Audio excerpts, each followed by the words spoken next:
must go now. Papa! Tiago, go with your mother to the trap.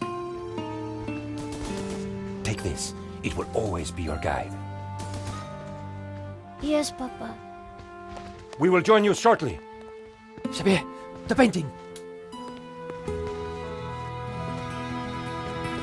La maledicción.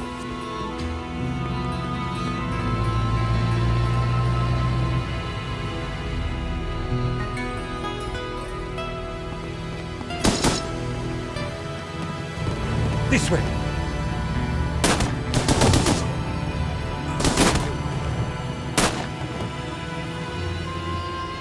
Senora, it is too late. Go! No! Papa!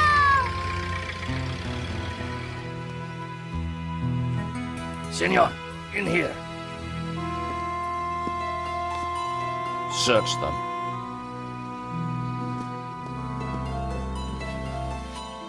Of course.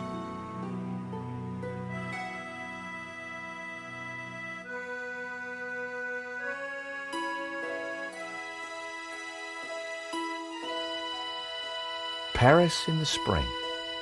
Passion, romance, l'amour. I was working in art insurance. It paid the rent, just about. And then, by chance, I met Nico at a private view. You didn't tell me that you were back in Paris, Josh?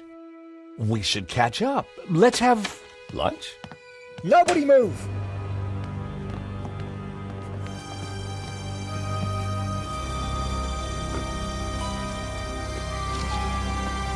No, monsieur, not la malédiction. Oh. Stay back. Once again, Paris had shown me her dark side. A brutal robbery, a senseless murder. Nico and I were about to be drawn into a new and terrifying adventure together. The gallery owner was dead. I guess sometimes playing the hero doesn't pay. My company had insured the exhibition, so I had a crime to solve. The cops would be here soon. I didn't have much time.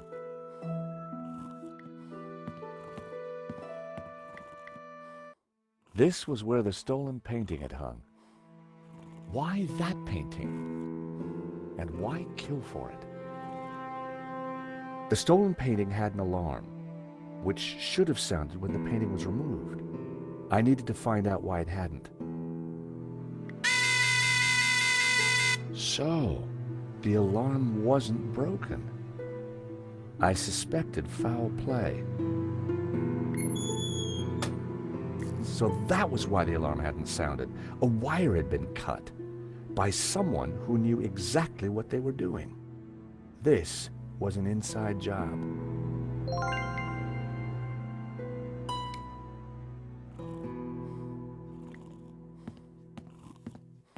It was a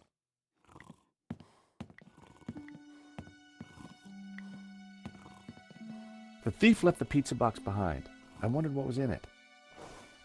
Well, no surprise there. Pizza. The guy must have been hungry. There was only one slice left.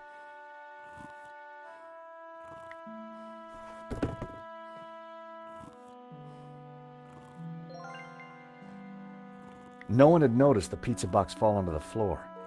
I decided to leave it alone.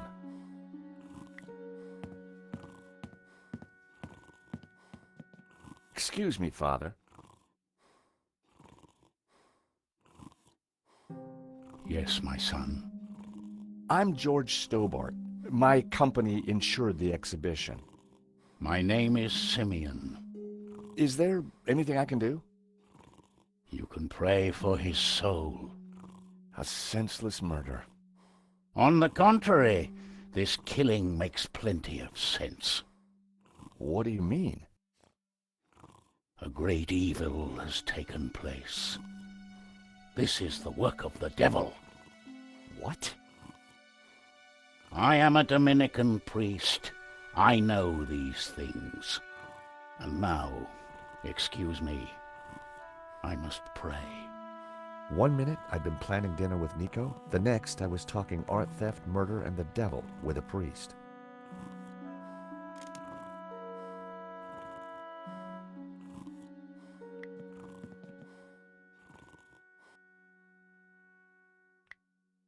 He deaf. In Henri's pocket was a tiny bottle. There was a small piece. It read, 2:30 p.m., be ready. Innocent enough, until I realized that the robbery took place at 2:30 p.m. There was something fishy going on around here, and it wasn't just the canapes. I quickly replaced the note. Poor guy. Poor guy. A cryptic note and a bottle. No personal. I needed to.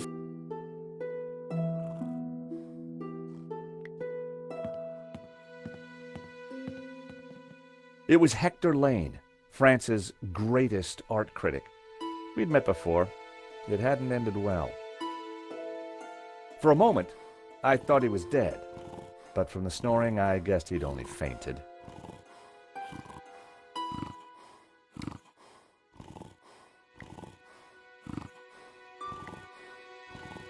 Time to awaken the beast. What?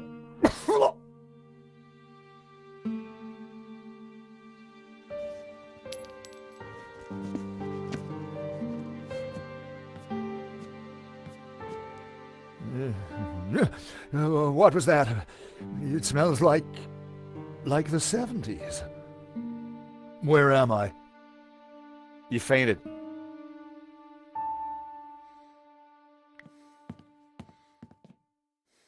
The nail clippers were monogrammed with the letters H.L. Hector Lane. They must have fallen out of his pocket.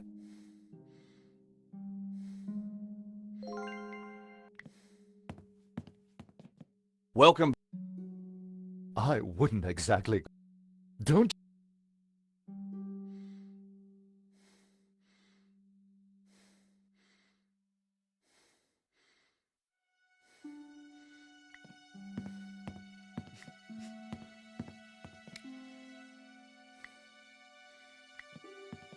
I found a slice of pizza. I asked for food, boy, not a cardboard simulacrum. Oh, okay, if you don't want it. I didn't say that.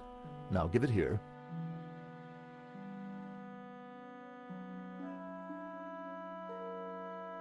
Given the circumstances, that was surprisingly acceptable. Now what's been going on? Oh, Henri, is he Dead? Afraid so. poor chap? Just like him to steal the limelight, though. Excuse me. Do I know you? Yes, our paths have crossed in the Glees Gallery. Of course, the man with the absinthe. I don't suppose you... Afraid not. Pity. I'm sorry, but I'm having trouble remembering your name. I'm George Stobart. I insured the exhibition. I hope you have deep pockets then, my boy.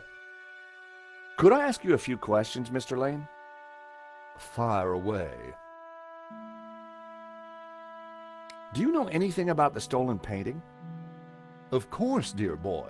La Maledictio, a little-known work, turned up at the last minute. What about the killer? Were you able to get a look at him? A delinquent in a tin hat. Beyond that, I don't really recall. Oh, yeah, you fainted. Those of us with a higher aesthetic are more sensitive to violence. How long had you known Henri? As a friend, many years.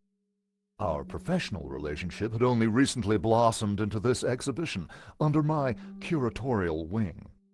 And now the poor fellow's gone and got himself killed. So you curated the exhibition? What's it about? A brilliant retrospective. A dialectical window on European art's ongoing discourse with the unresolved psychoses of the nation-state. Wow, you took the words right out of my mouth. Who painted the stolen painting? Therein lies a mystery. We only know his pseudonym, El Serp. He was a Catalan, a modernist. His works are symbolic, religious.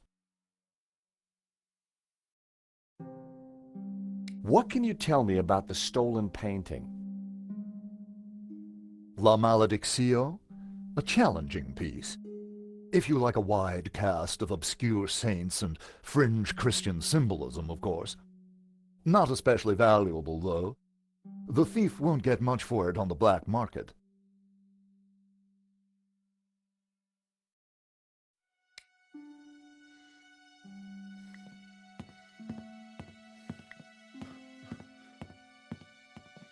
The door was locked with a keypad. The wires from the camera ran into the room behind. It must have captured the whole robbery. If I could... Lane worked with Henri, so he was likely to know the code.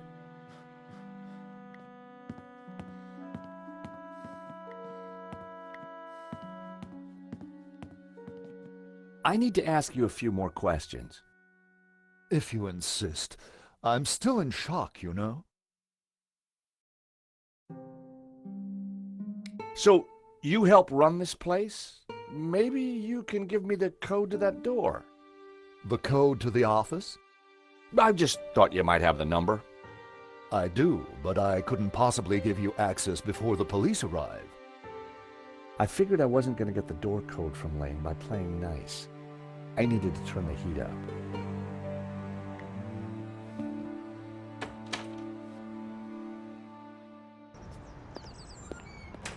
The street was quiet and upmarket. Not the kind of place for an opportunist thief.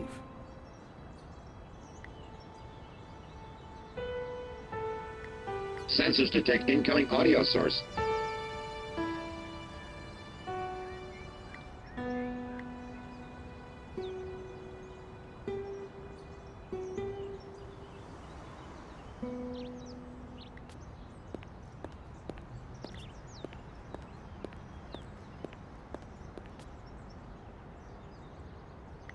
The menu offered black coffee and a short list of soft drinks.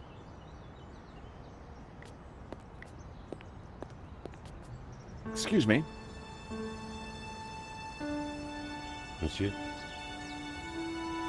There's just been a robbery at the gallery. Oh, really? You don't sound surprised. All property is theft, monsieur. And all art is property. Therefore, all art is theft. Do you not agree? When you put it like that, it's hard not to.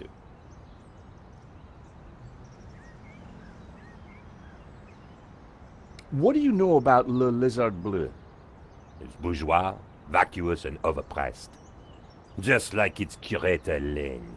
He's always in here, you know, talking art to his latest flusier. What do you know about Hector Lane? Lane? Oh, yes. He drinks here sometimes. He slid away last night without paying. Last night? What sort of time? After midnight, for sure. If you see him, give him this bill and tell him to pay up next time.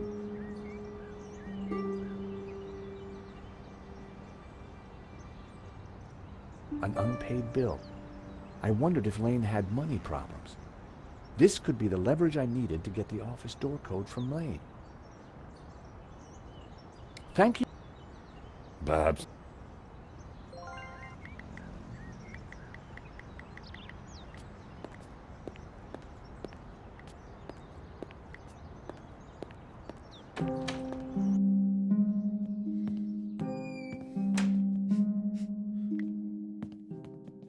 Mr. Lane, you're really going to have to give me the code to that door. And why, pray, should I do that? Because the way the cops will see it, you're the prime suspect. We both know you're innocent, Mr. Lane, but the cops, well, they may not see things so simply. I might be able to get them off your case, but in exchange, I'd like the code for the office door. But that's preposterous.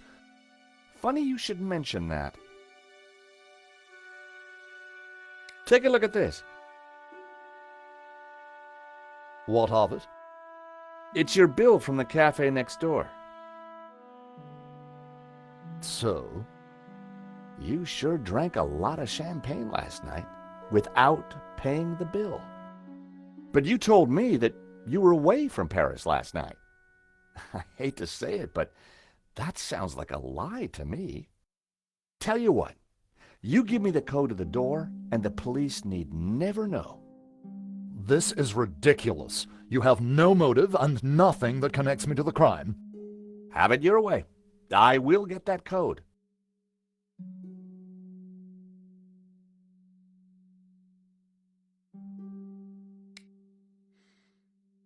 I still needed to... Father? Yes, my son.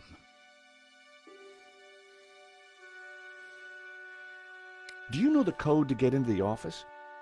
No, but you could always pray and ask for divine guidance. With respect, Father, I'm looking for a slightly quicker solution.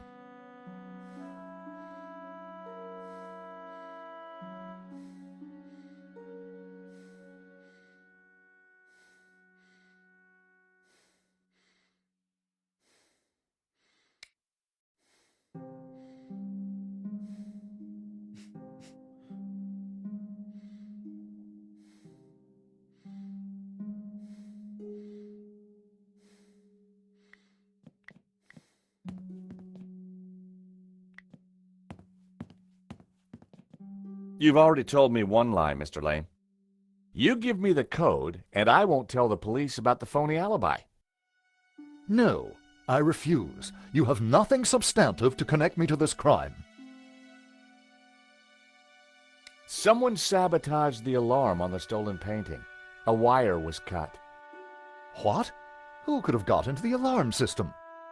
Exactly. It was an inside job, Mr. Lane. You're not suggesting that I... Well, I'm afraid that's the way the cops are going to see it. That's preposterous. How could I possibly have cut the wire? I hate to say this, Mr. Lane, but you're going to be the #1 suspect for this murder. So you keep saying, Mr. Stobart. Mr. Lane, this robbery is not going to reflect well on you. As I said, I shall take my chances. You're not getting that door code.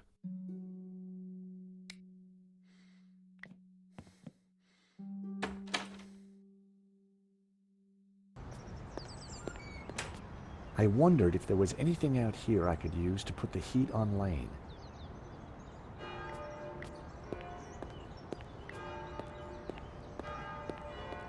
The room looked like some sort of office for the gallery. I could just see the glow of the CCTV monitor in the corner.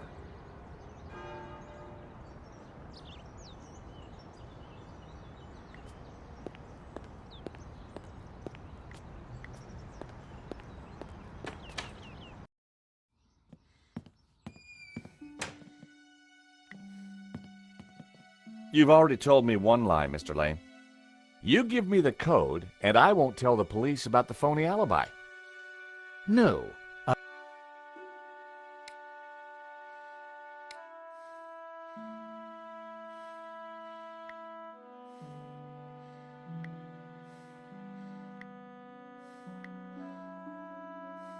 Are these your nail clippers, Mr. Lane? Yes, they have my initials monogrammed on them. Huh. The perfect implement for cutting the alarm on the stolen painting. What are you saying? Well, the alarm was sabotaged, Mr. Lane. It was an inside job. Are you accusing me? How dare you? Now, I believe you. I absolutely do. But will the police? You have the motive. There's the evidence. Evidence of sabotage, along with the gaping hole in your alibi. Look, give me the code for the office, and I can make your problems disappear. You, sir, are a blackmailer. Yep, got it in one. The number is 6397. But your accusations have absolutely no substance. I had the code. The police would be here any moment, so I had to work fast.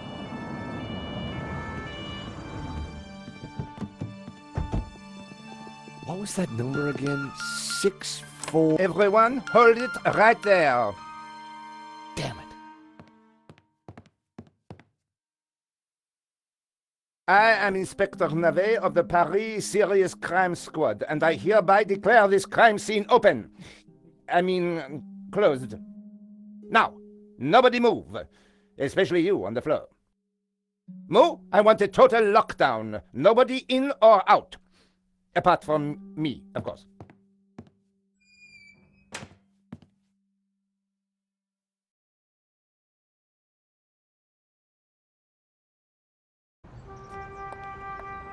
I needed to get back into the gallery, but a familiar figure was guarding the door. It was Sergeant Mu. Our paths had crossed before.